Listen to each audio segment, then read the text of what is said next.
ஆராதனையும் நடக்கிறது. அதை மனதில் வைத்துக் கொள்ளுங்கள். போகும்போது அந்த நோட்டீஸ் ஒட்டியிருக்கோம், மெகா பைபிள் குவிஸ், அதையும் மனதில் வைத்துக் கொள்ளுங்கள். ஜூலை மாதம் அது என்ன புக்கு போட்டிருக்கு? என்னாகமம், அப்போஸ்தலர் நடபடிக்கைகள், numbers and the book of acts, 2 புத்தகங்களும் அதையும் படிங்க தயவு செய்து. அதற்கான பரிசுகள் உண்டு.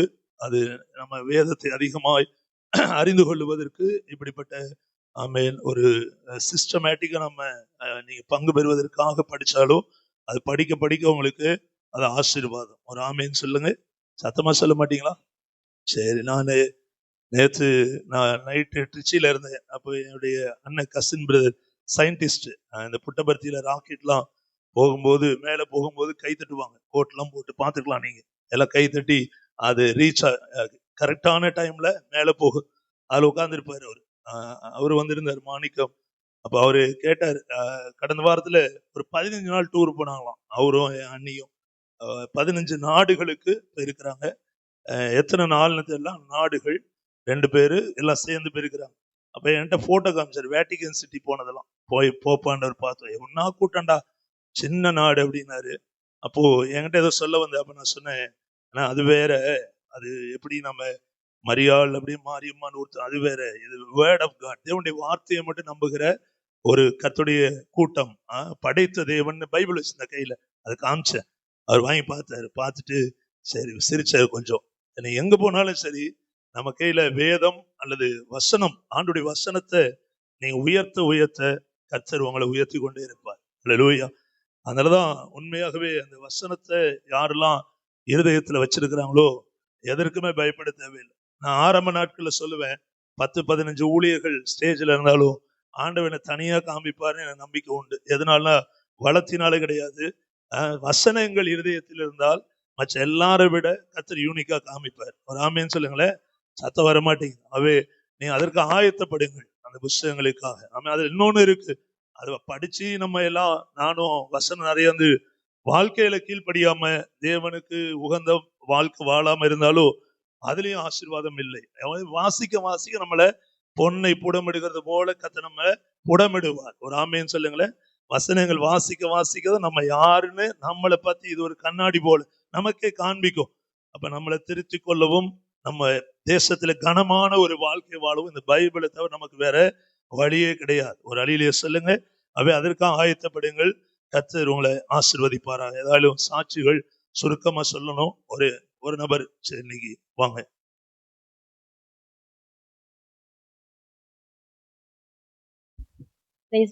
ஆண்டவருடைய ஒரு பெரிய சாட்சியை நிறுத்திருக்காங்க.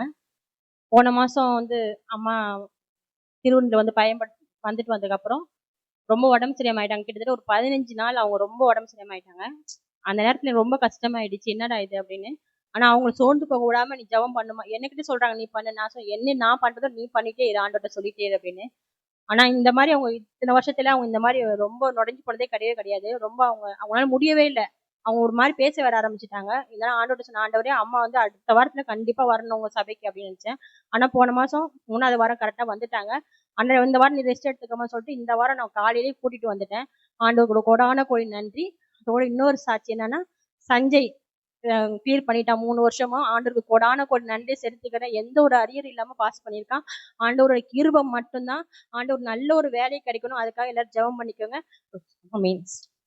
ஆண்டவருடைய நாமத்திற்கு மகிமை உண்டாகட்டும். நம்மை நம்புகிற யாவருக்கும் ஆண்டவர் கேடகமாய் இருக்கிறார். ஒரு ஆமேன் சொல்லாம உங்களை கர்த்தர் உயர்த்துவார். இன்னும் மேன்மையான காரியங்களை கர்த்தர் செய்வார். ஒரு ஆமேன் சொல்ல, பக்கத்துல கை கொடுத்து சொல்லுங்களேன், ஆண்டவர் உங்களை ஆசீர்வதிப்பார். நல்லா சொல்லுங்க. சரி, ஆண்டவர் நிச்சயமாகவே ஆசீர்வதிப்பார். பெரிய காரியங்களை நிச்சயமாய் செய்வார். ஆமேன். கர்த்தருடைய வார்த்தையை நம்ம கொஞ்ச நேரம் கேட்போம். முடிஞ்சு திருவிருந்து ஆராதனையும் இருக்கிறது. கண்களை மூடி நம்ம செபிக்கலாம். நல்ல பிதாவே, நன்றியோடு உண்மை நாங்கள் துதிக்கிறோம். ஆண்டவரே, எத்தனையோ மன உளைச்சல்கள், பாரங்கள், கண்ணீர், தேவைகள் அதிகம், இவை எல்லாம் சிந்திக்க நாங்கள் அமர்ந்தால், ஒரு இடத்துல உட்கார்ந்து சிந்தித்தால் பல மணி நேரங்கள் ஆனாலும் அந்த யோசனைகளினாலே ஆண்டவரே நாங்கள் சத்துரு பக்கம் சாய்கிற வேலைகள் எல்லாம் கர்த்தர் எங்களை தட்டி எழுப்பி ஆலயத்திலும் கொண்டு வந்து ஆண்டவரை பாடி துதித்து வீடுகளில் இருக்கும் போதும் ஆவியானவர் எங்களை உணர்த்தி இந்நாள் வரை கரை சேர்த்த கிருபைக்காக நன்றி சொல்லுகிறோம். உலகத்திலே வாழுவது ஆண்டவரே, அது உமக்கு பிரியமாக உம்முடைய பிள்ளையை வாழுவது எத்தனை சவால்கள் நிறைந்திருக்கிறது என்பதை அறிந்திருக்கு எங்களை ஒப்புக் கொடுக்கிறோம். பேசுங்க, வார்த்தைகளிலே நிலைத்திருக்க கர்த்தர் கிருபை செய்யுங்க. தடைகளை மாற்றி போடுங்க. இயேசு ரட்சகர் நாமத்தில் ஜெபிக்கிறோம் பிதாவே, ஆமென். நல்ல சந்தோஷமா ஒரு ஆமென் சொல்லும். இந்த மாத வாக்குத்தத்தம் ஓசியாவின் புஸ்தகம் 14ஆம் அதிகாரம், அதுல 5ஆம் வசனம் பாருங்கள். நான் வாசிக்கிறேன். நான் இஸ்ரவேலுக்கு பனியை போல் இருப்பேன், அவன் லீலி புஷ்பத்தை போல் மலருவான், லீபனோனை போல் வேரூன்றி நிற்பான். ஆமென். தம்முடைய ஜனங்களாகிய இஸ்ரவேல் ஜனங்களுக்கு தேவன் தம்முடைய தீர்க்கதரிசியை கொண்டு சொல்லப்பட்ட வார்த்தை, நான் உங்களுக்கு பனியை போல் இருப்பேன். ஆமென். நீங்கள் மலருவீர்கள், வேரூன்றி நிற்பீர்கள் என்று ஒரு வாக்குத்தத்தத்தை தேவன் தருகிறார். ஆண்டவருடைய விருப்பம் என்ன தெரியுமா? நம்ம வளர்ந்து பெருக வேண்டும், நம்ம அழகாய் தேவனுடைய சமூகத்திலே காணப்பட வேண்டும். ஆமென் சொல்லுங்களேன். நம்முடைய அலங்கோலங்களை மாற்றி நம்மை அழகாய் ஆசீர்வதிக்கிற தேவன் தான் நம்முடைய ஆண்டவர். அல்லேலூயா. நம்ம அலங்கோலமான வாழ்க்கையை இயேசப்பா சிலுவையிலே தன்னை அலங்கோலமாக்கி கொண்டபடியினால், அலங்கோலமாக்கப்பட பார்க்கத்தக்க ரூபம் ஒன்றுமில்லை என்று ஏசாயா 53 வாசிக்கிறோம். அவரை விரும்பப்படத்தக்க ரூபம் அவரில் இல்லை என்று வாசிக்கிறோம். அல்லேலூயா. அவருடைய சரீரம் அப்படி நொறுக்கப்பட்டது, அடிக்கப்பட்டது. அவர் சரீரத்திலே அத்தனை காயங்கள் ஏற்பட்டது. அதான் அதே ஏசாயா சொல்லுகிறார், அவருடைய தழும்புகளால் நாம் குணமாகிறோம். ஒரு ஆமென் சொல்லுங்களேன். அவ்வளவு அடிகள் நமக்காக பட்டார். நம்முடைய பாவங்கள் சாபங்களுக்காக இயேசு சிலுவையில் ஜீவனை கொடுத்தார். அந்த தேவன் நமக்கு கொடுக்கிற வார்த்தை, பனிபோல் நான் உங்கள் மேல் நான் இருப்பேன். அல்லேலூயா. நீங்கள் மலருவீர்கள், நீங்கள் நிலைத்திருப்பீர்கள், வேரூன்றி நிற்பீர்கள், சோர்ந்து போக வேண்டாம். ஒரு அடியிலே சொல்ல மாட்டீங்களா? என் வாழ்க்கை முடிஞ்சது, அல்ல ரட்சிக்கப்படாத ஹஸ்பண்ட் இருக்கிறாங்க, ஒய்ஃப் இருக்கிறாங்க, ஊழியத்துல எவ்வளவு பிரயாசப்பட்டாலும் இன்னும் நம்ம நினைச்சு நடக்கல என்று எதற்கும் நம்ம கவலைப்பட தேவையில்லை. ஆண்டவர் நமக்கு வாக்கு பண்ணுகிறார், உங்களுக்கு நான் பனியை போல் இருப்பேன். ஆமே. பனி உங்களுக்கு தெரியும் எவ்வளவு பிளசண்டா, எவ்வளவு மகிழ்ச்சியா, எவ்வளவு ஆசையா இருக்குமோ. அந்த ஈரம், ஈரப்பதமானது எப்படி நமக்கு ஒரு குளிர்ச்சி, ஒரு மனமகிழ்ச்சியை தருகிறதோ, ஆண்டவர் சொல்றாரு, நான் உன்னை ஒருபோதும் வெட்கப்படுத்தவோ கைவிடவோ நான் மனதுல கூட நினைச்சது கிடையாது. உனக்கு நான் பனியை போல் இருப்பேன். அல்லேலூயா. இது பாருங்க, ஆரவாரம் இல்லாமல் இறங்கி வரும் இந்த பனி. ஒரு அடியிலே சொல்லுங்க, அமைதியா வந்து அது அது மனுஷருக்கு நல்ல ஒரு சந்தோஷத்தை கொடுக்கும். பூமியில் உள்ளவைகள் வளரும்படியாக இந்த பனி துளிகள் அதற்கு உதவி செய்கிறது. ஒரு ஆமென். ஈர பசையை கூட அமைதியாக அது இறங்கும். ஆவியானவர் ஊற்றப்பட்ட போதும் அப்படிதான் ஒரு ஆரவாரத்தோடு இறங்கினாலும், அபிஷேகம் பெற்றவர்களுக்குள்ளே ஆவியானவர் செய்கிற கிரியைகள் என்ன தெரியுமா? நம்மை மலரச் செய்வார். அல்லேலூயா. ஒரு இடத்துல முடங்கி போகாதபடி கர்த்தர் நம்ம தூக்கி நிறுத்தி இன்னும் போக வேண்டிய தூரம் வெகு தூரம் என்று நம்மை ஆசீர்வதிப்பார். எலியா பாருங்கள், அவன் மேல் கர்த்தருடைய பனி படர்ந்தபடினாலே ஒரு வேசியா இருந்த யேசபேலுக்கு பயந்து, நான் மரிக்க வேண்டும், என் ஜீவனை எடுத்துக்கொள்ளும் என்று ஜெபம் பண்ணுகிறான். ஆனால் அவன் அறியாமலேயே அவன் மேல் படர்ந்த தேவனுடைய பனியானது, அல்லேலூயா, அவனை தட்டி எழுப்பி போக வேண்டிய தூரம் வெகு தூரம் என்று ஆண்டவர் அவனை மீண்டுமாக அப்பமும் தண்ணீரும் கொடுத்து அவனை நடக்க செய்தார். அல்லேலூயா. உங்க திட்டம் நிறைவேறுகிற வரை கர்த்தர் நம்மளை ஒரு நாள் கைவிட மாட்டாரு. ஆமென். காலங்கள் சூழ்நிலைகள் எப்படி வேணா போகட்டும், இந்த வாக்குத்தத்தத்தை அப்படியே விசுவாசிங்க. பனிபோல் உங்களுக்கு நான் இருப்பேன், நீங்கள் மலர்ந்திருப்பீர்கள், நீங்கள் வேரூன்றி நிற்பீர்கள். அல்லேலூயா. உங்களை பிடுங்கி போட ஒருவனாலும் முடியாது. நீங்கள் மலர்ந்து ஆசீர்வாதமாய் இருப்பதை தடுக்க ஒருவனாலும் முடியாது. ஆமே. யோபு வாழ்க்கையிலே அவன் மேல் படர்ந்த அந்த பனியானது, அல்லேலூயா, நோவாவின் மேல் படர்ந்த அந்த பனி, கிருபை என்கிற பனி உலகம் முழுவதும் அழிந்தாலும் நோவா மூலமாக சந்ததிகளை தேவன் மீண்டுமாக தலைக்க செய்தார். ஒரு அழிலிய சொல்ல மாட்டீங்களா? கர்த்தர் நல்லவர். அல்லேலூயா. பனி போல் நம்மேல் இறங்குகிற தேவன், நம்மை ஆசீர்வதிக்கிற தேவன். இதற்கு இதே அதிகாரத்திலே நமக்கு தேவன் தருகிற ஒரு வார்த்தை, 1 வசனம், இஸ்ரவேலே, உன் தேவனாகி கர்த்தரிடத்தில் திரும்பு, நீ உன் அக்கிரமத்தினால் விழுந்தாய். கர்த்தர் பக்கம் திரும்புன்றார். அக்கிரமத்தினால் விழுந்தாய். இதெல்லாம் சொல்லிட்டு தான் 5ஆம் வசனத்துல நான் உனக்கு பனி போல் இருப்பேன். ஆமே, உன்மேல் பனியை போல் இருப்பேன். லீலி புஷ்பத்தை போல் நீ மலருவாய். லீபனோனை போல நீ வேரூன்றி நிற்பாய். அல்லேலூயா. கர்த்தர் பக்கம் திரும்புகிற பிள்ளைகள் ஒவ்வொருவரையும் இந்த வாக்குத்தத்தத்தின்படி ஆசீர்வதிப்பார். நீ உன் அக்கிரமத்தினால் விழுந்தாய். இந்த கான்டெக்ஸ்ட்ல அக்கிரமத்திற்கான விளக்கம் என்ன தெரியுமா? டெபினிஷன். இந்த கான்டெக்ஸ்ட்ல அக்கிரமம் பல காரியங்கள் நீங்க பேசலாம். அக்கிரமம் செஞ்சுட்டான் போயிட்டான். ஆனா அப்படி நீங்க யோசித்து தேவனுடைய ஆசீர்வாதத்தை இழந்து போகாமல் இருக்க அந்தந்த கான்டெக்ஸ்ட் எதற்காக எழுதப்பட்டது அப்படின்னு பார்க்கும்போது அடுத்த வசனம் சொல்லுது, அக்கிரமம் என்னவா? வார்த்தைகளை கொண்டு கர்த்தர் பக்கம் திரும்பாமல் இஸ்ரவேல் ஜனங்கள் காணப்பட்டார்கள். ஒரு ஆமேன்னு சொல்லுங்களேன். அதனால ஜனங்களை பார்த்து சொல்றாரு, வார்த்தைகளை கொண்டு என் பக்கமாய் திரும்பு, அப்பொழுது நான் உனக்கு பனியை போல் இருப்பேன். அல்லேலூயா. நாட்கள் போக போக தங்களுடைய சிந்தனையில் தோன்றினவைகளை இஸ்ரவேல் ஜனங்கள் வைத்துக்கொண்டு அண்டை நாடுகள் ஆண்ட ராஜாக்களுடைய பழக்க வழக்கங்களை தாங்களும் கற்றுக்கொண்டு கர்த்தரை விட்டு சோரம் போனார்கள். கர்த்தராகிய ஆண்டவர் ஓசியா தீர்க்கதரிசி மூலமாக இந்த வார்த்தைகளை தருகிறார். வார்த்தையை கொண்டு என்னிடத்தில் திரும்புங்கள். அல்லேலூயா. அது மட்டுமல்ல, தேவரீர் எல்லா அக்கிரமத்தை நீக்கி எங்களை தயவாய் அங்கீகரித்து அருளும் என்று ஜெபம் பண்ணும்படியாக தேவன் விரும்பினார். அது மட்டுமல்ல, அப்பொழுது நாங்கள் எங்கள் உதடுகளின் காளைகளை நாங்கள் செலுத்துவோம். என்ன இதுல கற்றுக்கொள்ளுகிறோம்? வார்த்தைகளை கொண்டு கர்த்தர் பக்கம் திரும்பும்படி தேவன் விரும்புகிறார். இந்த அதிகாரம் இந்த ஓசியா புஸ்தகத்துல இதற்கு ஏதாவது எனக்கு ஒரு பதில் கொடுங்க ஆண்டவரே. நான் போய் சொல்லணும், எனக்கும் பிரயோஜனமா இருக்கணும், ஆனா இதை விட்டு வெளியே போக கூடாது அப்படின்னு ஆண்டவர்கிட்ட ஜெப சிந்தையோடு நான் இதை வாசித்த போது 12ஆம் அதிகாரம் திருப்பிக் கொள்ளுங்கள். 12ஆம் அதிகாரத்துல ஒரு மனிதனை குறித்து சொல்லுகிறார். அவனுடைய வாழ்க்கை ஆண்டுடைய வார்த்தையை விட்டு தூரமா இருந்த வாழ்க்கை, திரும்ப ஆண்டுடைய வார்த்தைக்குள் வந்த பின்பு அவனுடைய வாழ்க்கை, இப்படி 2 விதமான வாழ்க்கை.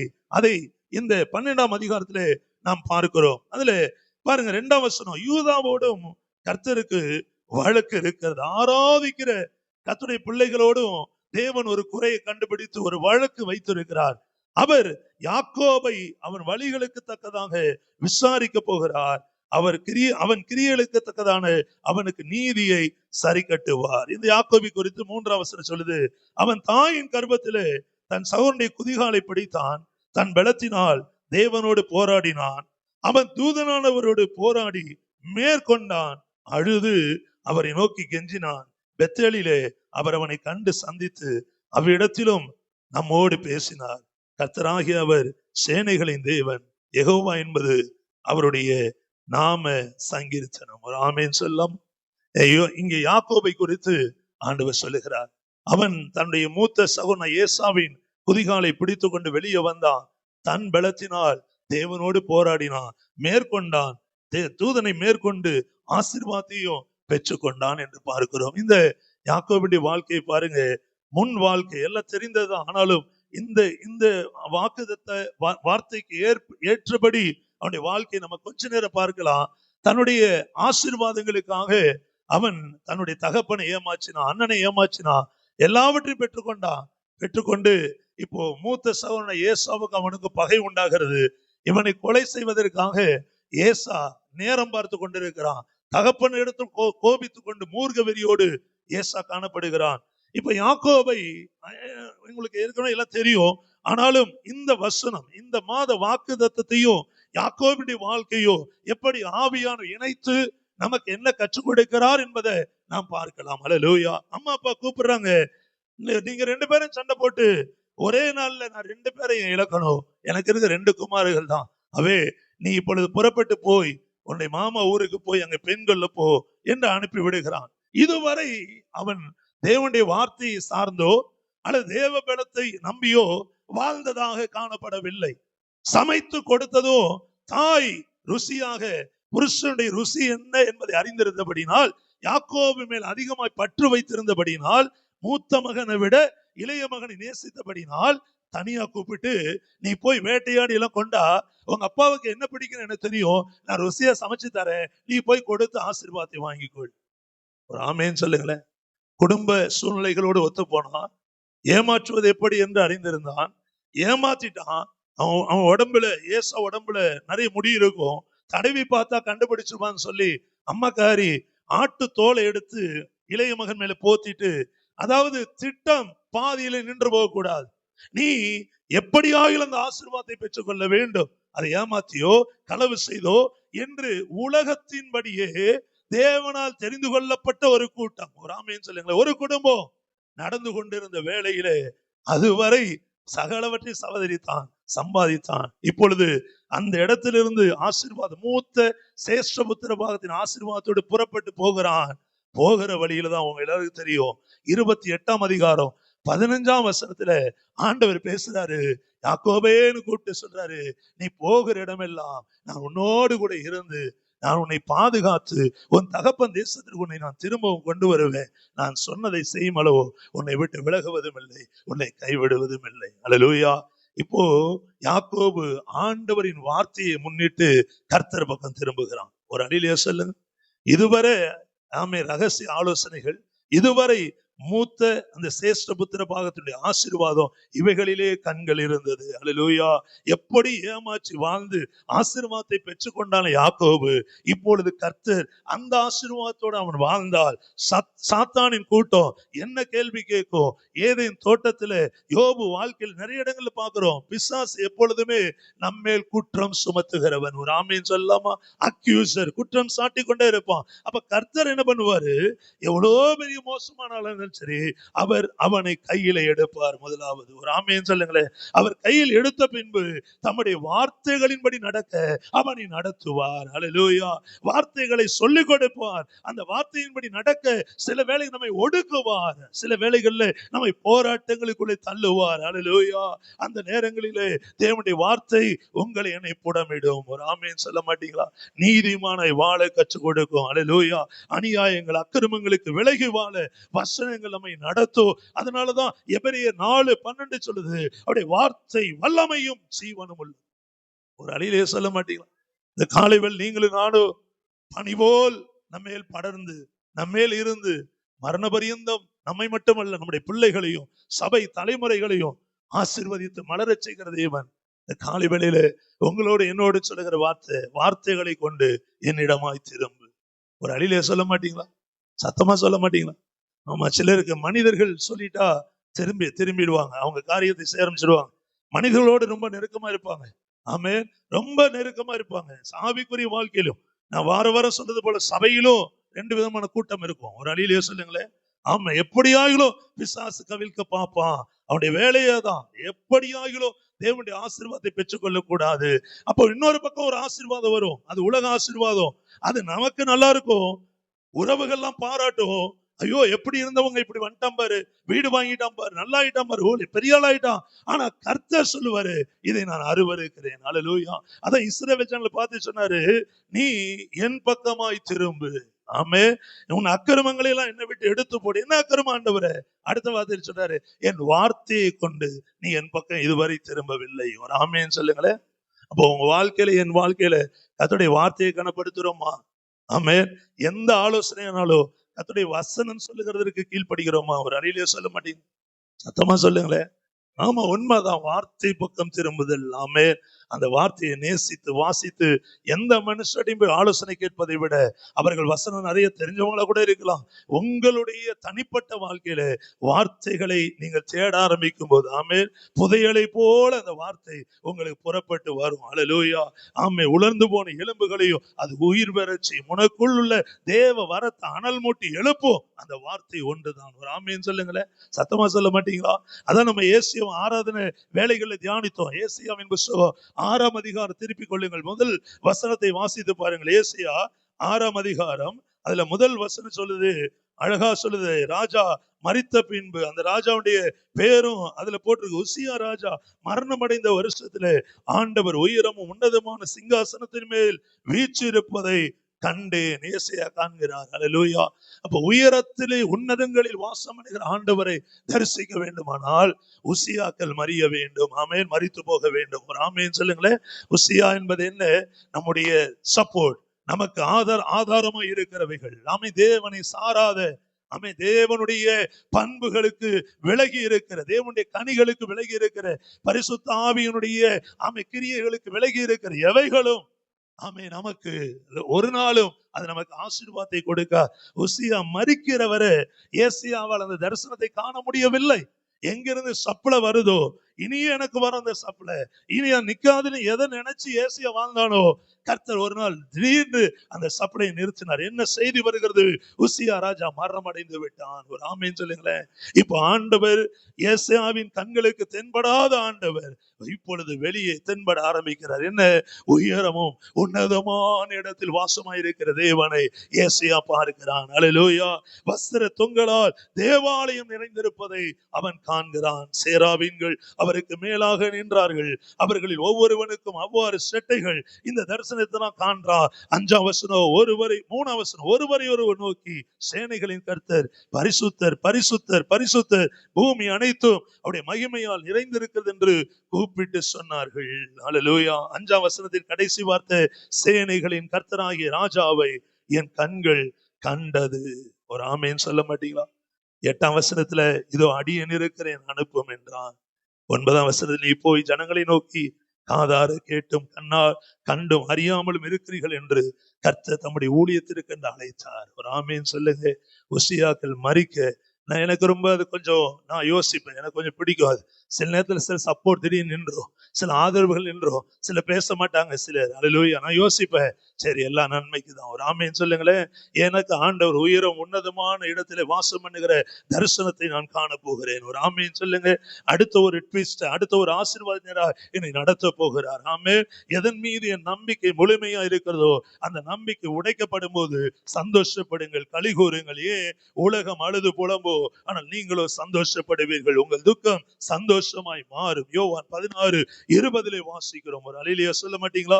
கர்த்தர் நல்லவர். வார்த்தையின் பக்கம் திரும்புங்கள். 12ஆம் அதிகாரம், அது ஓசியாலே 12ஆம் அதிகாரம் திருப்பிக் கொள்ளுங்கள். அது திரும்பவும் 12ஆம் அதிகாரத்திலே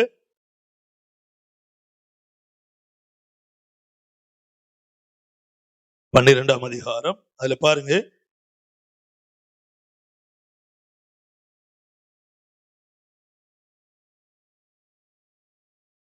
இரண்டாம் வசனம் பாருங்க. அவர் யாக்கோபை அவன் வழிகளுக்கு தக்கதாக விசாரிக்க போகிறார். நான் சொன்னேன், தேவனுடைய வார்த்தை அந்த காட்டு பகுதியில அவன் தன் மாமா வீட்டுக்கு போகும்போது தேவன் சந்திக்கிற அந்த காலத்திற்கு முன்பு வரை, 28:10 வசனத்திற்கு முன்பு வரை அவனுடைய வழிகளுக்கு தக்கதாய் கர்த்தர் விசாரிக்க போகிறேன் என்று சொல்லுகிறார். ஒரு ஆமேன்னு சொல்லுங்க. ஏன்? அவன் ஆண்டவருக்கு பயந்து நடக்கல. தன் பெற்றாரும் உற்றாரும் உறவுகளும் சொன்னதை நம்பி ஆசீர்வாதத்தை பெற்றுக்கொள்ள வேண்டும் என்றே நோக்கத்தோடு ஓடுகிறான். கர்த்தர் சொல்றாரு, இவனை நான் நேசிக்கிறேன். எங்க சொன்னாரு? மல்கியா 3ஆம் அதிகாரத்துல அழகா சொல்றாரு, நான் ஏசாவை வெறுத்தேன், யாக்கோபை சிநேகித்தேன். ஒரு ஆமேன்னு சொல்ல மாட்டீங்களா? இப்போ கர்த்தரால் நேசிக்கப்படுகிற இந்த யாக்கோபை தேவன் உயர்த்தணும். எப்படி உயர்த்துவார்? இருக்கிற வண்ணமாய் உயர்த்த மாட்டார். அவனுடைய வழிகளுக்கு தக்கதாய் சரி கட்டுவார். ஒரு ஆமேன்னு சொல்லுங்களேன். என்ன வழிகளுக்கு தக்கதாய்? ஒரு காட்டு பகுதியில் அனுப்பப்படுகிறான், தனிமையில் விடப்படுகிறான், இரவில பயப்படுகிறான். காட்டு மிருகங்கள் ஜீவனை எடுத்து விடும் என்று பயந்து சற்று ராத்தங்கலாம் என்று ஒரு கல்லை எடுத்து தூங்குகிறான். அது அவனுக்கு தெரிஞ்ச சம்பவம் தான். ஆனா அதில் உள்ள முக்கியமான குறிப்புகள், தேவனுடைய திட்டத்தை மட்டும் நீங்கள் தியானிக்கும்படி அன்போடு ஆவியானவர் வேண்டுகிறார். அல்லேலூயா. அவ்விடத்து கற்களில் ஒன்றை எடுத்து உறங்குகிறான். ஆண்டவர் நினைத்திருந்தால் இரவு முழுவதும் பிரயாணம் பண்ண தூதர்களை அவனுக்கு அனுப்பி இருக்கலாம். அல்லேலூயா. அவனுக்கு எந்த கஷ்டமும் நேரிடாமல் நேர போய் பெண் கொண்டு பெண் எடுத்து திருமணமாகி 2 பரிவாரங்களோடு வந்திருக்கலாம். ஆனா தேவ திட்டம் என்ன? இவனை தனிமனதனை மட்டுமல்ல, ஒரு தேசமாய் நான் ஆசீர்வதிக்க விரும்புகிறேன். அந்த இஸ்ரவேலை பார்த்துதான் சொல்றாரு ஓசியா 14:5, நான் இஸ்ரவேலுக்கு பனியை போல் இருக்கு. ஒரு அழியிலே சொல்லுங்க. இந்த இஸ்ரவேலை தான் கர்த்தர் அங்கேயே மனதில் வைத்தார். யாரை கொண்டு? எத்தனாய் இருந்தவன், ஏமாற்றுகிறவனாய் இருந்தவன், வீட்டிற்கும் தேசத்திற்கும் தன் சொந்த அண்ணனுக்கோ விரோதியாய் காணப்பட்டவன். அல்லேலூயா. அவனை தேவன் காட்டு பகுதியில நடக்க செய்தார், தனிமையில நடக்க செய்தார். தனிமையில நடக்கும் போது, அவன் ராத்திரியில தூங்கும் போது பாருங்க, கர்த்தர் எவ்வளவு அன்புள்ளவர். ஆமேன். அம்மா அப்பா சொல்லி அனுப்பதான் முடியும், நான் கூட வரப்பான்னு வர முடியாது. ஆமேன். இவன் மட்டும்தான் தனித்து போகிறான். நீ எவ்வளவுதான் உங்களுக்கு ஆறுதல் தேர்தல் மனித தயவு கிடைத்தாலும் இந்த காலை வேளையில் நீங்க நானும் சொல்ல வேண்டியது, உன் வசனமே எனக்கு ஆறுதல். அல்லேலூயா. உன் வசனம் ஒன்றே என்னை பெருகச் செய்யும். அல்லேலூயா. லூக்கா 5ஆம் அதிகாரத்திலே 2 படவுகள், ஒரு படவிலே இயேசு ஏறினார், அந்த படவு பேதுருவினுடைய இருந்தது என்று பைபிள் சொல்லு. ஒரு அழிலையே சொல்ல மாட்டீங்களா? அம்மா சொல்றாங்க, ஐயரே ராவெல்லாம் மீன் பிடிச்ச, ஒரு மீன் கூட ஆகப்படல, ஆகிலும் உம்முடைய வார்த்தையின்படி நான் செய்கிறேன். ஆழத்தில் கொண்டு போய் போடுகிறாங்க. அல்லேலூயா. இடையில பாருங்க, பல நம்மள சிந்தனைகளை சிறடிக்கும்படி பல மனிதர்கள் எழும்புவார்கள், பல சபைக்குள்ளே எழும்புவார்கள். உங்களை எப்படியாக கீழே விழத்தள்ளணும், தேவ ஆசீர்வாதத்தை இழந்து போகணும், உலக ஆசீர்வாதம் வீட்டுக்குள்ள வரணும், அது நிமித்தம் உலகம் புகழும். கர்த்தர் சொல்லுவாச்ச, நான் அதை இருக்கிறேன். ஒரு ஆமேன் சொல்லுங்க. அது நிமித்தம் தீராத சமாதான குறைவுகளும் தீராத வியாதிகளும் பலவீனங்களும் கூட கர்த்தர் அனுமதிக்க கூடும். ஆனால் இந்த புதிய மாதத்திலே, ஜூன் மாதத்திலே கர்த்தர் சொல்லுகிற வார்த்தை, ஆமை தனிமையில விடப்பட்ட யாக்கோபை, ஆமை வீட்டார் தனியா அனுப்பிட்டாங்க, ஆனால் நான் நேசிக்கிற என் மகனை நான் தனியா விடலன்னு சொல்லி தூங்கி கொண்டிருக்கும் போது ஒரு சொப்பனத்தை காண்கிறான். அதெல்லாம் உங்களுக்கு தெரியும். ஒரு ஏணியை காண்கிறான், ஒரு நுனி பூமியிலும் இன்னொரு நுனி அதர் ஏச்சு, அது வானத்தை தொட்டு கொண்டிருக்க, தேவ தூதர்கள் ஏறுகிறவளும் இறங்குவலுமா இருக்கிறதை பார்க்கிறான், கண் வெளிக்கிறான். இந்த இடம் இவ்வளவு பயங்கரமா இருக்கிறது என்று சொல்லி அந்த கல்லை எடுத்து தூணாக நிறுத்தி எண்ணெய் ஊற்றி அபிஷேகம் பண்ணி அந்த இடத்திற்கு ஒரு பேர் மாற்றத்தை உண்டு பண்ணி அவன் தொடர்ந்து பிரயாணப்படுகிறான். ஒரு ஆமேன் சொல்லுங்க. வார்த்தைகளை கொண்டு கர்த்தர் யாக்கோபை தம் பக்கம் திருப்பினார். ஒரு அழிலையே சொல்ல மாட்டீங்களா? சத்தமா சொல்லுங்களேன். அப்படியே இப்போ ஓசியா திரும்ப வந்துருங்க 14ஆம் அதிகாரத்துல அடுத்து என்ன சொல்றாரு? அடுத்ததாக 3ஆம் வசனம், வார்த்தைகளை கொண்டு என்னிடத்தில் திரும்பும் போது என்ன நடக்கும் அதை நான் சொல்றேன். வார்த்தைகளை கொண்டு திரும்பும் போது 2ஆம் வசனத்தினுடைய 2வது வரி, அவரை நோக்கி என்ன சொல்லுவாங்க தெரியுமா? தேவரீர் எல்லா அக்கிரமத்தையும் நீக்கி எங்களை தயவாய் அங்கீகரித்தார். ஒரு அழிலே சொல்ல மாட்டீங்க. இது யாக்கோபு வாழ்க்கையில் எப்படி பொருந்தும்? குடும்பத்தார் சொன்னதை கேட்டான், தன் இருதயத்துக்குள்ளேயும் ஆசீர்வாதமா இருக்கணும்னு வாழ்ந்தான், இதற்காக ஓடினான். கர்த்தருடைய சித்தத்தை அவன் தனியா தேடல, அம்மா சொன்னதை நம்பிட்டான், எல்லாம் சொன்னதை நம்பினான். ஆனா கர்த்தர் சந்திக்க ஆரம்பித்தார் 28ஆம் அதிகாரத்துல, நீ போகிற இடம் எல்லாம் நான் உன்னோடு கூட இருந்தான். அவனுக்கு கிடைச்ச ஒரு பெரிய நம்பிக்கை என்ன தெரியுமா? அந்த ஒரு வாக்குத்தத்தம் தான். ஒரு அழிலையே சொல்லுங்களேன். அதே போல திரும்பி கொண்டு வந்தார். 32ஆம் அதிகாரம் திரும்பி வருகிறான். ஒரு அழிலையே சொல்லுங்களேன். இப்போ இந்த யாக்கோபு அவன் போகும்போது போகிற வழிகளிலே அவன் சந்தித்த காரியம் பாருங்க. அவன் ஜெபம் பண்ண ஆரம்பிக்கிறான். ஆண்டவரே, ஆபிரகாமின் தேவனே, ஈசாக்கின் தேவனே என்று தன் 2 மனைவிகளை யாப்போக்கு ஆற்றங்கரைக்கு அக்கறைப்படுத்தி விட்டு தேவனோடு அவன் தனித்து போராடுகிறான். ஒரு ஆமீன் சொல்லுங்களேன். இததான் ஓசியா 12ல நான் உங்களுக்கு காண்பிச்சேன் ஏற்கனவே. அந்த பக்கத்தை திருப்பிக்கீங்க. 12ஆம் அதிகாரத்திலே 4ஆம் வசனம், 3ஆம் வசனத்தின் கடைசி பகுதி, தன் பலத்தினால் தேவனோடு போராடினான், அவன் தூதனானவரோடு போராடி மேற்கொண்டான். ஒரு ஆமீன் சொல்லுங்க. சத்தமா சொல்ல மாட்டீங்களா? தேவனோடு போராடி மேற்கொண்டான். இப்போ என்ன கற்றுக்கொள்ளுகிறோம்? நீங்கள் வசனத்தின்படி நடக்கும் போது கவனிங்க, நீங்க ஏற்கனவே ஆசீர்வாதத்திற்கா முன்குறிக்கப்பட்டவர்கள். ஒரு ஆமேன் சொல்லுங்க. என்னை வாசித்த சங்கீதத்தின்படி உங்கள் ஊற்றுகள் கண்கள் தேவனோடு இணைக்கப்பட்டிருக்க. அந்த தேவன் எப்படிப்பட்டவர்? எங்க இணைக்கப்பட்ட? அஸ்திபாரம் பரிசுத்த பருவத்தில் இருக்கிறது. இனி அவரை குற்றப்படுத்தி அவரை தீங்குக்குள்ளாக்கி பாவியாக்கி ஒன்றை யாராலையும் செய்ய முடியாது. அவர் ஆதி முதற்கொண்டு பரிசுத்தம் உள்ள தேவனாய் இருக்கிறார். அப்படி அஸ்திபாரம் பரிசுத்தம் உள்ளது. அப்ப அந்த அஸ்திபாரம் பரிசுத்தம் உள்ள தேவன் உன்னை என்னை நேசிக்கிறார், முன்குறித்து விட்டார். யாக்கோபை போல தேவ வசனத்தை கொண்டு திரும்பும் போது மாறாத ஆசீர்வாதங்களால் உங்களை நடத்துவார். அல்லேலூயா. போராடுகிறான். அப்போ வசனத்தின் பக்கம் திரும்புகிற பிள்ளைகள் எப்படி ஆசீர்வதிக்கப்படுவார்கள்? அதுதான் நான் உங்களுக்கு சொல்றேன். ஓசியா 14ஆம் அதிகாரத்திலே 2ஆம் வசனத்திலே அவங்க எப்படி ஜெபம் பண்ணுவாங்களாம்? தேவரீர் எல்லா அக்கிரமத்தையும் நீக்கி எங்களை தயவாய் அங்கீகரித்து. மரண நாள் வரை இந்த ஜெபம் போகாது. இது வசனத்தை நேசிக்கிறவர். ஒரு ஆமேன் சொல்லுங்க. வசனத்தின்படி நடக்கிறது. நான் சிலர் பார்த்து ஆச்சரியப்படுவேன். அவங்க சொல்லுவாங்க, நான் யாரையும் குறிப்பிட்டு சொல்ல, ஒருவேளை அது உங்களை இதா இருந்தா நீங்க நானும் தான் ஒப்பு கொடுக்கணும். ஒரு ஆமேன்னு சொல்லுங்களேன். சத்தமா சொல்ல மாட்டீங்களா? இவர்கள் மட்டும் தகுதியானவர்கள் ஆராதிக்க, இவர்கள் மட்டும் வசனத்தின்படி நடக்கிறார்கள், இவரெல்லாம் கிடையாது. ஒரு அழிலையே சொல்லுங்களேன். இவர்கள் பக்தி நம்மளை பார்க்க மாட்டோம். ஒரு அழிலையே சொல்லுங்க. இன்றைக்கு தேவன் எனக்கும் கற்று தரது என்ன தெரியுமா? அந்த வார்த்தையை தயவு செய்து சேர்ந்து வாசிக்கலாம். அவரை நோக்கி தேவரீர் எல்லா அக்கிரமத்தையும் நீக்கி எங்களை, சொல்ல மாட்டீங்களா? எங்களை, சத்தமா சொல்ல, எங்களை இந்த வார்த்தையை சொல்லிட்டு ரெண்டாவது சொல்லிருக்கலாம், வார்த்தை பக்கம் திரும்புங்கள் சொல்லிருக்கலாம். ஆனா முதல்ல சொல்றாரு, வார்த்தைகளை கொண்டு கர்த்தரிடத்தில் திரும்புங்கள். அப்படி திரும்புறவங்க என்ன தெரியுமா சொல்லுவாங்க? ஒரு மேட்டிமை இருக்காது, மரண நாள் வரை. ஆமென். கர்த்தர் பெருகவும் நான் சிறுகவும். வெறும் உதட்டில் அல்ல. ஒரு ஆமென் சொல்லுங்க. சத்தமா சொல்ல மாட்டீங்களா? ஆராதனைக்கு தகுதியானவர்கள் இந்த குடும்பம், இந்த சகோதரி, அந்த பிரதர், இவங்க என்று ஒரு நாள் சொல்ல மாட்டேன். ஏன்? நான் என் ஜெபத்தை ஆண்டவர் அங்கீகரிக்க வேண்டும், என்னுடைய கிரியைகளை தேவன் அங்கீகரிக்க வேண்டும். இப்ப சொல்லிட்டு மூணாவதா அந்த 2வது வசனத்தின் கடைசி பகுதி, அப்பொழுது நாங்கள் எங்கள் உதடுகளின் காளைகளை, ஒரு அழியிலே சொல்லு. அப்போ வார்த்தையின் பக்கம் திரும்புகிறவர்கள் எப்பொழுதுமே, ஆண்டவரே எங்கள் அக்கிரமத்தை தயவாய் மன்னித்தருளும். ஆமே. மன்னித்து எங்களை ஏற்றுக்கொள்ளும். ஆமே. இது சொல்லிட்டு உதடுகளின் காளைகளாகிய ஸ்தோத்திர பலிகளை செலுத்துவார்கள். அல்லேலூயா. அந்த ஸ்தோத்திர பலிகள் தேவ சமுத கிருபையை கொண்டு வரும். அநேக ஸ்தோத்திரங்களினாலே தேவ கிருபை பெருகும். ஸ்தோத்திரங்களினாலே எரிகோ இடிந்து விழும். ஸ்தோத்திரங்களினாலே சிறைச்சாலின் அஸ்திவாரம் அதிர்ந்து போகும். ஒரு அழிலே சொல்ல மாட்டேன். அட சத்தமா சொல்லுங்க. சின்ன சின்ன காரியமா கூட இருக்கலாம். நேற்று இரவு நான் முடிச்சுட்டு இங்க வரணும் ஊருக்கு. நம்ம நிறைய ரிலேட்டிவ் எல்லாமே முக்காவாசி பேர் வெளிநாடுதான். அல்ல, எங்க அம்மாவோட கூட பிறந்த தங்கச்சி, அவங்களுடைய மகள், அவங்க வீட்டுல கல்யாணம். அவங்க அம்மா இறந்துட்டாங்க சின்னலே. எங்க சித்தி இறந்துட்டாங்க. சித்தப்பாவுடைய பிள்ளைகள் ரொம்ப கஷ்டப்பட்டு வளர்ந்தாங்க. நான் போனேன், சயின்டிஸ்ட் இன்னொரு அண்ணன் வந்தாங்க. எங்க வீட்டுல நான் நேத்து போயிட்டேன். இன்னைக்கு எல்லாம் போறாங்க. இன்னைக்குதான் கல்யாணம். நேத்து போய் தலையை காட்ட போனேன். அப்போ யூகேல இருந்து அந்த இன்னொரு தம்பி வந்திருக்கிறான். எனக்கு தம்பி தான், பரத், அவன் பேர் பாரத். அங்கேயே செட்டில் ஆகி மனைவி பிள்ளைகளோடு. அவன்கிட்ட நான் போறேன்னு சொல்றேன். அவன் சொல்றான், அண்ணே இருங்கண்ணே, எங்க போறீங்க? அப்படின்னா மெதுவா, இல்ல கொஞ்சம் வேலை இருக்குன்னு ஆட்டோ போட்டேன். வழக்கம் போல் ஜங்ஷன்ல தான் பஸ் ஸ்டாண்ட் நினைச்சா, போன கவர்மெண்ட்ல அழகா பஞ்சப்பூர்ல ஒரு பெரிய பஸ் ஸ்டாண்ட் கட்டி இருக்கிறான், பெருசு. அங்க எனக்கு இன்னும் ஏன்னா அந்த மணி நேரம் கணக்கு பண்ணி நான் இங்க வந்தாகணும்.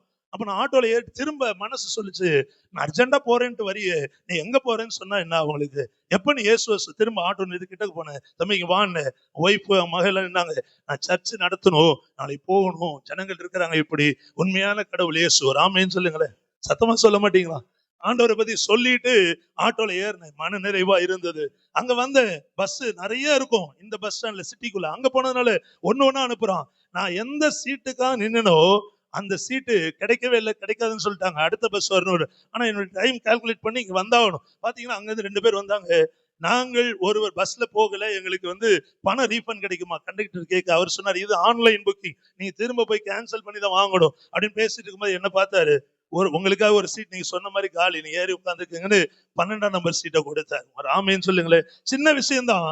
ஆனா எனக்கு என்ன சந்தோஷம்னா, ஆண்டவரை நம்ம துதித்து அவர் என்னை அங்கீகரிக்கும்படி ஒவ்வொரு நாள் நினைத்து உதடுகளின் காளையாகிய ஸ்தோத்திர பலியை செலுத்தும் போது, எவ்வளவு பெரிய இக்கட்டான நேரங்களிலோ கர்த்தர் நம்மை விடுவித்து நம்மை பாதுகாத்து நடத்துவார். ஏன்?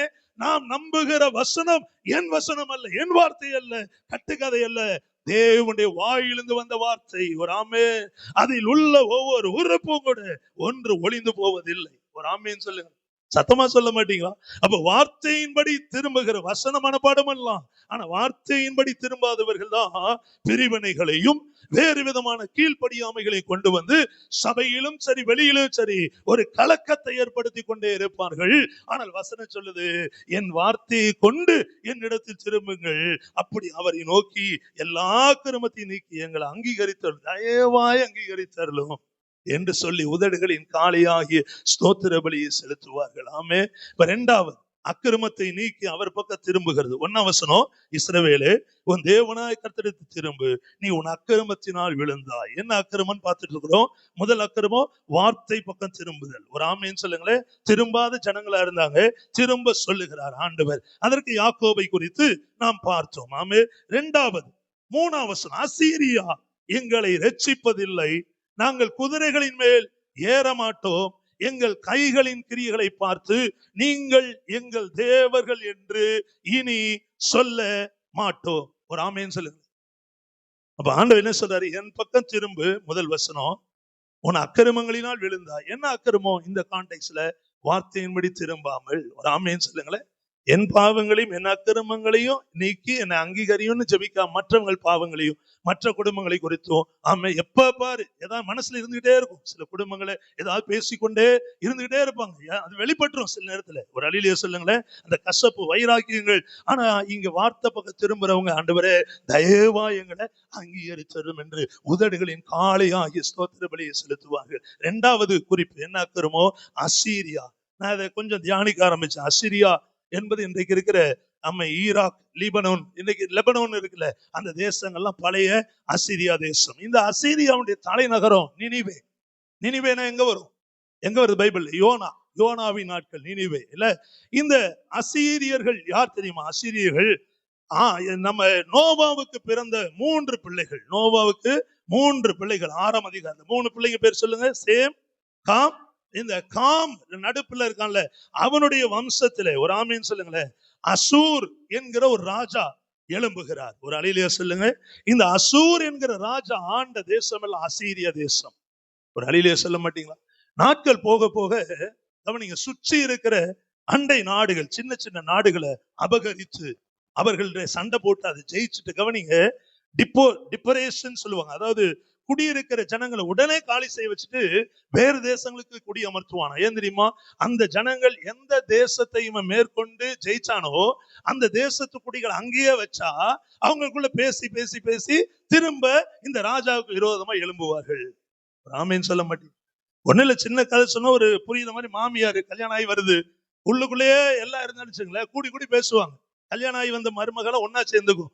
மாமியார் வரும்போது மட்டும்தான் நல்லா பேசும், அத்தைம்பாங்க. உள்ளுக்குள்ள பாத்தீங்கன்னா வெளியே பேசிக்குவாங்க. இதெல்லாம் இயற்கை. ஆனா மாமியார் என்ன பண்ண, ஆங்காங்க பிரிச்சு விட்டுறது, இப்போ அப்படின்னு மகனை மட்டும் வீட்டுக்கு வர. இந்த மாதிரி வேலையை இந்த ஆசிரியன் பண்ணிருந்தான். ஒரு அழிலியே சொல்லுங்களேன். நான் இதை கொஞ்சம் தியானிச்சு கொஞ்சம் யோசிச்சேன், எடுத்து அதெல்லாம் வாசிச்சேன். அதனால சொல்றவங்களுக்கு 3 ராஜாக்கள் எழுப்பினார்கள். இதுல 3 பேருமே படுமோசமான ராஜாக்கள். அல்லேலூயா. எப்படியாகிலும் தேசத்தை பிடிக்கணும்னு சொல்லி ரொம்ப அராஜகத்தோட, அதாவது இன்னும் சொல்லணும்னா பலத்தையும் மகிமை பணத்தையுமே நம்பி வாழ்ந்தவர். ஒரு அழிலியா சொல்லுங்க, சத்தமா சொல்ல மாட்டீங்களா? அதனாலதான் இங்க சொல்றாரு, நீ திரும்ப கர்த்தர் பக்கம், ஆமே, அப்பொழுது நான் பனியை போல் இருப்பேன். ஆமே, நீ லீலி புஷ்பத்தை போல் மலருவாய், லெபனோனை போல நீ நிற்பாய், வேரூன்றி நிற்பாய். ஆமே. இப்ப முதல்ல திரும்புறது வார்த்தையின்படி. யாக்கோபு வார்த்தையை பெற்றுக்கொண்ட பின்பு. ஒரு அழிலியா சொல்ல மாட்டீங்களா? அதை நான் சொல்லல, அவங்களுக்கு தெரிஞ்சதுனால விட்டேன். போறான், அவன் என்னென்ன நினைச்சானோ எல்லாத்தையும் பெற்றுக்கொண்டான். ஒரு ஒரு ஒரு ஒரு மரத்தினுடைய அந்த அந்த பட்டையை எடுத்து என்ன கலர் போட்டானோ அந்த கலர்ல குட்டிகள் பொழிய ஆரம்பித்தது. ஆமே. திரள் சேனை, 30ஆம் அதிகாரம் கடைசி, திரள் சேனையாய் ஆசீர்வதிக்கப்பட்டவனாய் வந்தான். வார்த்தையை கொண்டு திரும்பின போது. ஒரு ஆமேன் சொல்லுங்களேன். 2வது, அசீரியாவை நாங்கள் நம்ப மாட்டோம். பாருங்க, ரட்சிப்பதில்லை. எங்கள் ரட்சிப்பு அசீரியா அல்ல. ஆமேன். இந்த காலை வேளையில பணபலமோ நமக்குள்ள மகிமையோ சொத்து சுகமோ இவைகள் மேல் இவைகளினை காக்கும், இவைகள் தான் எனக்கு முதலாவது என்று நினைத்திருப்போமே. ஆனால் ஆண்டவர் உங்களை என்னை பார்த்து சொல்றாரு, என் பக்கமாய் திரும்பு. ஒரு அழிலே சொல்ல மாட்டேன், சத்தமா சொல்ல மாட்டேங்க. ஏன் ஒரு சவுண்ட் வர மாட்டேங்குது? அல்லேலூயா. ஆமா, நீங்க மனம் திரும்பி அது கீழே வருது. அதெல்லாம் வேணான்னு சொல்லல, அதெல்லாம் உனக்கு கிடையாதுன்னு சொல்லல. கர்த்தர் எல்லாத்தையும் கொடுப்பார். ஆமே. அந்த வசந்த வாசி, குதிரைகளின் மேல் ஏற மாட்டோம், எங்கள் கைகளின் கிரியை பார்த்து நீங்கள் எங்கள் தேவர்கள் என்று நீ சொல்ல மாட்டோம். அப்ப யாரு என்ன சொல்லுவாங்களாம்? கர்த்தரை மட்டும் நம்புகிற பிள்ளை திக்கற்றவள் உம்மிடத்தில் இரக்கம் பெறுகிறான் என்று சொல்லுங்க. நிறைய பேர் அல்லேலூயா சொன்னீங்க, ரொம்ப சந்தோஷம். ஒரு ஆமீன் சொல்லுங்களேன். ஏன்னா தேவனால் தொடப்படுகிற ஒரு வார்த்தை. ஒரு ஆமீன் சொல்லுங்களேன். திக்கற்றவளாய் நாங்கள் உங்க கிட்ட இருந்து இரக்கத்தை பெற்றுக்கொண்டு நாங்கள் பலத்தோடு வாழுகிறோம், நாங்கள் ஆசீர்வதிக்கப்பட்டு இருக்கிறோம். ஒரு ஆமீன் சொல்ல மாட்டீங்க? பாருங்க, இந்த நினிவே தலைநகரம், அசீரியாவின் தலைநகரம். இங்கதான் யோனாவை போக சொன்னதுக்கு அவன் போகாம வேற இடத்துக்கு போனான். அவன் தர்ஷீசுக்கு ஓடி போனான். ஆனாலும் அந்த நினிவே ஜனங்கள் எப்படிப்பட்டவர்கள் அதெல்லாம் தேவன் அறிந்து அந்த பட்டணத்தை ரட்சிக்கும்படி தேவன் விரும்பினார். ஆமே. அப்ப இந்த காலை வேளையில உங்களை மலர செய்யும்படி விரும்புகிறான். இந்த மாசத்திலே நடக்குங்க நிச்சயமா. ஏன்னா நான் பிரசங்கம் பண்றது என்னுடைய வார்த்தை அல்ல, என் தேவன் என் கைகளில் கொடுத்த என் வேதத்திலிருந்து தேவனுடைய வார்த்தையை சொல்லிக் கொண்டிருக்கிறேன். ஒரு ஆமேன்னு சொல்லுங்க. ஒவ்வொரு ஸ்டெப்பா சொல்றாரு பாருங்க. 14ஆம் அதிகாரத்துல அசீரியாவின் பணபலம் மகிமை என் சுயத்தினால் நடந்தது. ராஜாக்கள் அப்படிதான் பேசுறான். 3 ராஜாக்கள் அவங்க காலத்துல அந்த அந்த அந்த நாட்டை ஆண்டவர்கள். கடைசி என்ன தெரியுமா நடந்தது? நாட்கள் போக போக போக சீரியர்கள் எழும்பினார்கள். ஆமென். ஜனங்கள் எழும்பினாங்க. இந்த அசீரியனுடைய சாம்ராஜ்யமே விழுந்து போனது. ஒரு அழியிலே சொல்ல மாட்டீங்க, சத்தமா சொல்ல மாட்டீங்களா?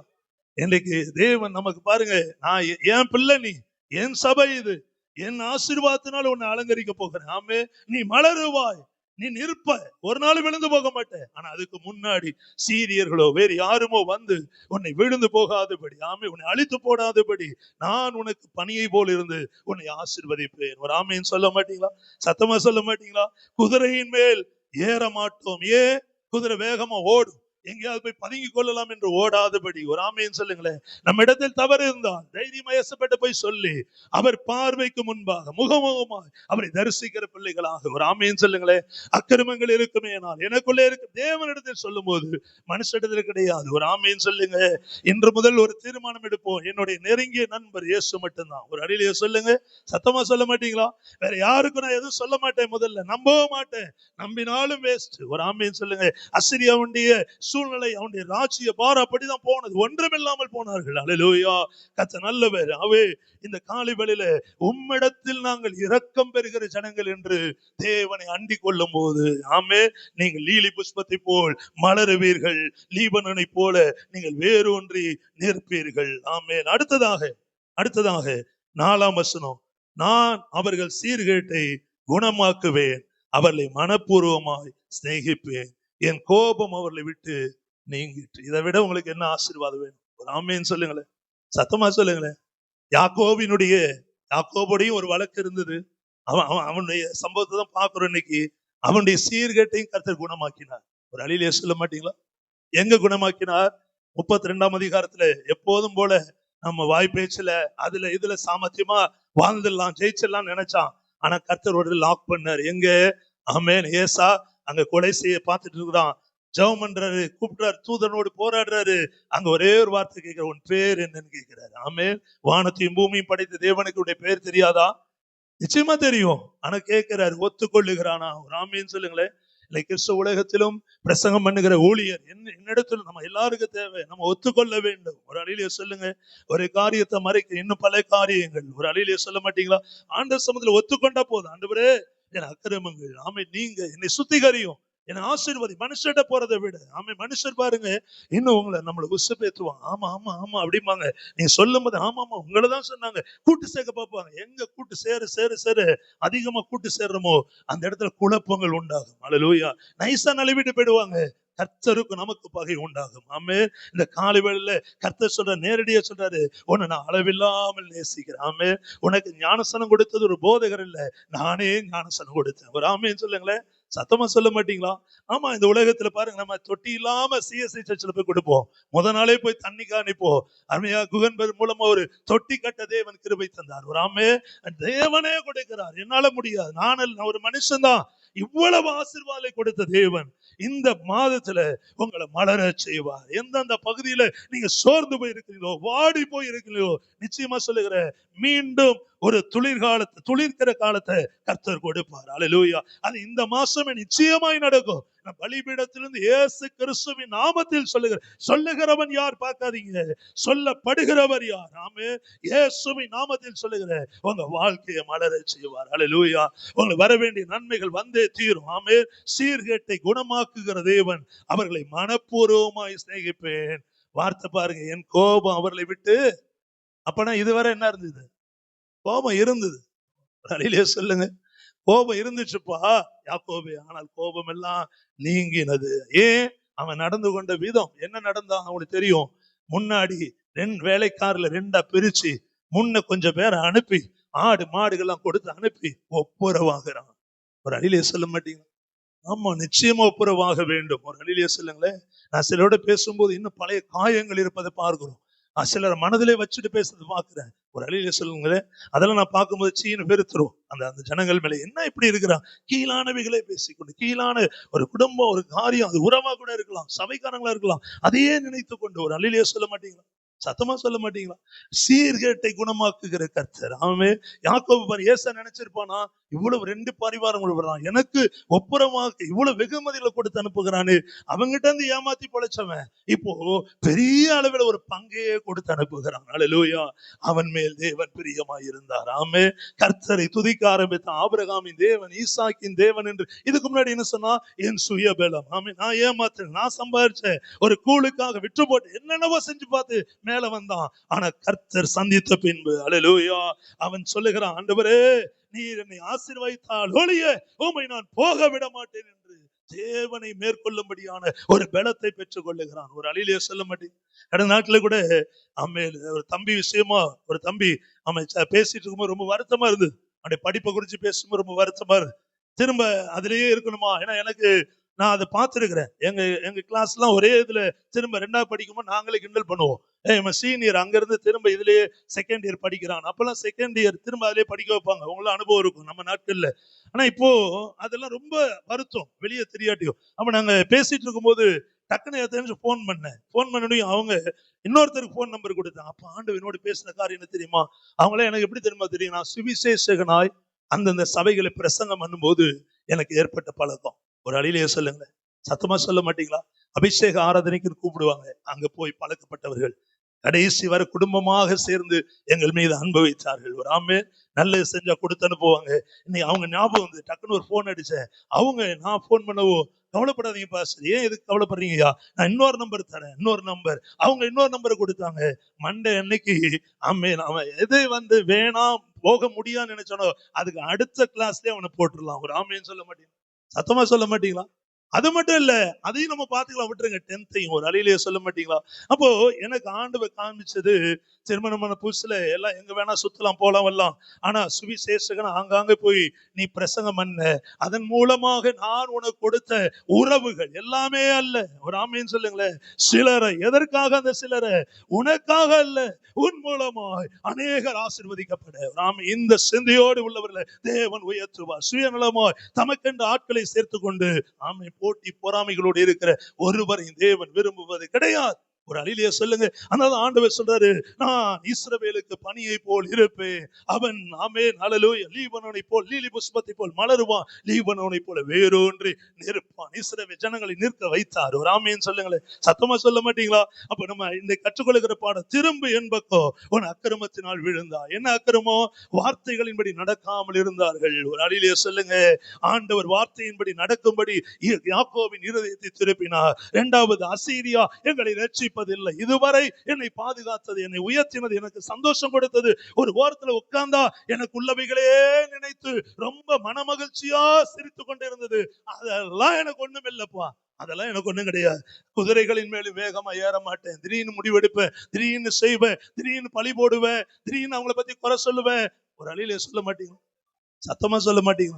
ஆமா, போகிற வழியெல்லாம் குறை, அம்மே பேசுற இடமெல்லாம் குறை. ஒரு அழியிலே சொல்லுங்க. சத்தம்.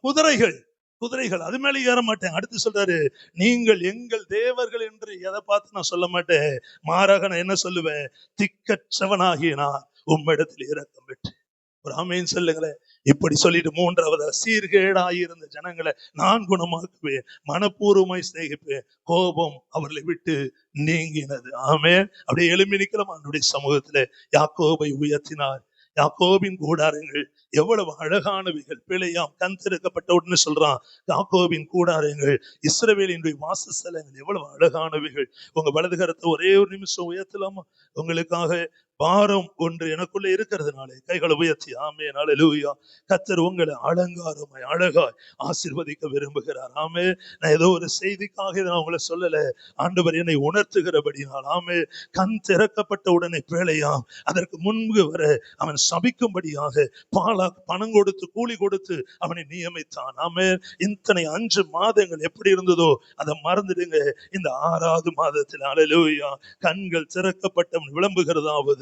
ஆமென். கூடாரங்கள், வாசஸ்தலங்கள் அழகானவைகள், பரவி பாய்ந்தோடுகிற ஆறுகளை போல, வாசனை தரும் சந்தன மரங்களை போல உங்களை, உங்கள் பிள்ளைகளையும், உங்கள் தனிமையை கர்த்தர் ஆசீர்வதிப்பார். ஹல்லேலூயா ஹல்லேலூயா. நல்ல கைகளை உயர்த்தி ஆண்டவரை மகிமைப்படுத்த ஆரம்பிக்கலாம். இயேசுவே உம்மை நாங்கள் துதிக்கிறோம். ஆமென்.